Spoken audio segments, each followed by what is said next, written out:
Reece Haynes, could I ask the panel that in the light of the government's latest attempt, as seen by what Ollie Robbins has said, to potentially betray its own citizens again and give us either delaying Brexit, which is Remain, or Theresa May's withdrawal agreement, which is Remain Light, are there any parliamentary mechanisms which can be taken to derail that betrayal? And can I lastly say that if we are forced to have Brexit delayed, that I have no choice but to stand for the Brexit Party, and I'll be trying to do so, simply to just defend my country. Thank you.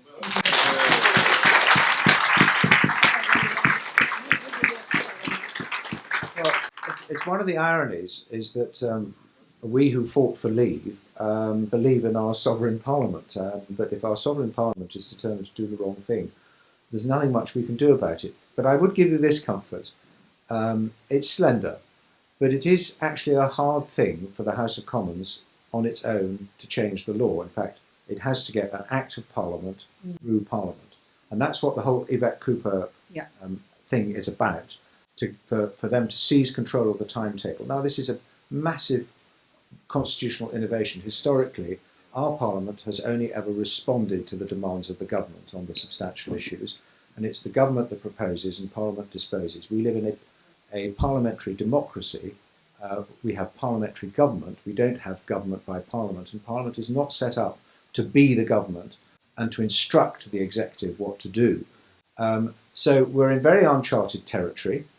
It's very experimental, and lots of that could go wrong. I'm far more fearful about the resolve of our own government. That is I think it's a much greater risk. The fact that the government will not adopt the Malthouse Compromise, the fact that the government has wanted the backstop in the first place, these things, which we've been suspicious about for a long time, are suddenly becoming manifestly much more apparent. I still hope that we will leave on the 29th of March with or without a withdrawal agreement, and we must carry on campaigning for that.